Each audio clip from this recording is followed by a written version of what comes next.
ഇന്നത്തെ യുവജനങ്ങൾ വിവിധ പ്രശ്നങ്ങളിലൂടെ കടന്നുപോകുന്ന സാഹചര്യത്തിൽ ജീവിതത്തിന്റെ കടുത്ത വെല്ലുവിളികളെ നേരിടുന്നതിന് അവരെ ശക്തരാക്കുക നമ്മുടെ കടമയാണെന്ന് മാവേലിക്കര ഭദ്രാസന അധ്യക്ഷൻ ബിഷപ്പ് ഡോക്ടർ ജോഷുവ മാർ ഇഗ്നാത്തിയോസ് മെത്രാപ്പോലിത്ത.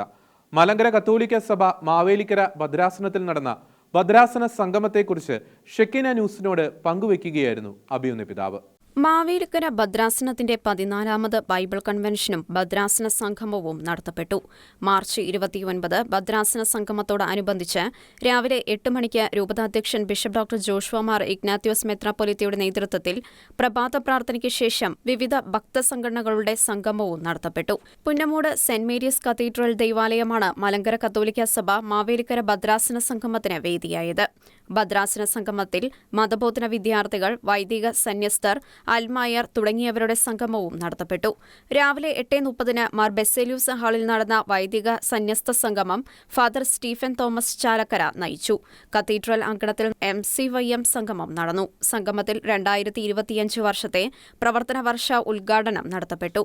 ഭദ്രാസന അധ്യക്ഷൻ ബിഷപ്പ് ഡോക്ടർ ജോഷുവ മാർ ഇഗ്നാത്തിയോസ് അനുഗ്രഹ പ്രഭാഷണവും തുടർന്ന് നടന്ന യുവജന സംഗമത്തിന് സാജൻ പാപ്പച്ചൻ നേതൃത്വവും നൽകി.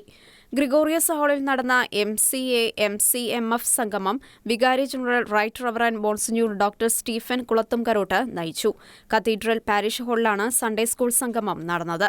പ്രസ്തുത സംഗമം പത്തനംതിട്ട ഭദ്രാസന Sunday school director father Robin Manakkalethu നയിച്ചു. തുടർന്ന് ഭദ്രാസന അധ്യക്ഷൻ ബിഷപ്പ് ഡോക്ടർ ജോഷുവ മാർ ഇഗ്നാത്തിയോസ് മെത്രാപ്പൊലീത്ത മുഖ്യ കാർമ്മികനായി ഭദ്രാസനത്തിലെ വൈദികർക്കൊപ്പം വിശുദ്ധ കുർബാനയർപ്പിച്ചു. ഭദ്രാസന സംഗമത്തിൽ വിവിധ മേഖലകളിൽ മികവ് തെളിയിച്ചവരെ ആദരിച്ചു. ഈ സംഗമം നോമ്പുകാല തീക്ഷ്ണതയിൽ വളരുവാനും ജീവിതത്തിൽ ഉന്നതി പ്രാപിക്കുവാനും ജീവിതത്തിൽ മാറ്റം ഉണ്ടാകാനും ആഹ്വാനം ചെയ്യുന്നതായി രൂപതാധ്യക്ഷൻ ബിഷപ്പ് ഡോക്ടർ ജോഷുവ മാർ ഇഗ്നാത്തിയോസ് മെത്രാപ്പൊലീത്ത പറഞ്ഞു. മാവേലിക്കരയിൽ മലങ്കര സുറിയാനി കത്തോലിക്ക സഭയുടെ പ്രവർത്തനങ്ങൾ ആരംഭം മുതലുണ്ട്. 1930 മുതലുണ്ട്. എന്നാൽ ഇവിടെ ഒരു ഭദ്രാസനം നിലവിൽ വന്ന ശേഷം എല്ലാവരെയും ഒന്നിപ്പിക്കുവാൻ ഒരു ഭദ്രാസന ദിനം ആചരിക്കുന്നുണ്ട്. അത് വലിയ നോയമ്പില് അനുതാപത്തോടെ അനുരഞ്ജനം പ്രാപിക്കുവാൻ ദൈവം ക്ഷണിക്കുന്ന ഒരു കാലഘട്ടത്തിലാണ് നിർവഹിക്കുന്നത്. 3 ദിവസത്തെ വചന പ്രഘോഷണവും 4ാം ദിവസം വൈദിക സന്യസ്ത സംഗമം,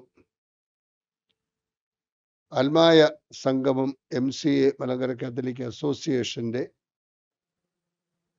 മലങ്കര കാത്തലിക് യൂത്ത് മൂവ്മെന്റിന്റെ സമ്മേളനം, അതേപോലെ സൺഡേ സ്കൂൾ കുഞ്ഞുങ്ങളുടെ വിശ്വാസ പരിശീലനത്തിൽ ഏർപ്പെട്ടിരിക്കുന്ന കുഞ്ഞുങ്ങളുടെ സംഗമം നടത്താറുണ്ട്. ഈ സംഗമങ്ങളിലൂടെ ലക്ഷ്യമാക്കുന്നത് പൈതൽ പ്രായത്തിലും ജ്ഞാനത്തിലും ദൈവത്തിൻ്റെയും മനുഷ്യരുടെയും മുമ്പിൽ കൃപയിലും വളർന്നു വന്നതുപോലെ നമ്മുടെ കുഞ്ഞുങ്ങളെ വളർത്തുക. യുവാവായ യേശുക്രിസ്തു യുവത്വം നിറഞ്ഞു നിന്ന കാലഘട്ടത്തിൽ കർത്താവിൻ്റെ ആത്മാവ് എൻ്റെ മേലുണ്ട്, അവിടുന്ന് എന്നെ അഭിഷേകം ചെയ്ത് അയച്ചിരിക്കുകയാണ്. ദരിദ്രരോട് സുവിശേഷം അറിയിക്കുവാൻ, ഹൃദയം തകർന്നവരെ ആശ്വസിപ്പിക്കുവാൻ, രോഗികൾക്ക് സൗഖ്യം നൽകുവാൻ, അടിച്ചമർത്തപ്പെട്ടവർക്ക് സ്വാതന്ത്ര്യം നൽകുവാൻ അവിടുന്ന് എന്നെ അയച്ചിരിക്കുന്നു എന്ന് യുവാവായ യേശു പ്രഘോഷിച്ചുവെങ്കിൽ ഇതുതന്നെയാണ് നമ്മുടെ യുവതീ യുവാക്കന്മാരിൽ നിന്ന് പ്രതീക്ഷിക്കുന്നത്. പല പ്രശ്നങ്ങളിലൂടെ കടന്നു പോകുന്ന സാഹചര്യത്തിൽ നേരായ മാർഗം അവലംബിച്ചുകൊണ്ട് ജീവിതത്തിൻ്റെ കടുത്ത വെല്ലുവിളികളെ നേരിടുവാൻ അവരെ ശക്തരാക്കുക നമ്മുടെ കടമയാണ്. ഭദ്രാസനത്തിലെ 5000-ഓളം വിശ്വാസികൾ സംഗമത്തിൽ പങ്കെടുത്തു. Shekinah news, Alappuzha.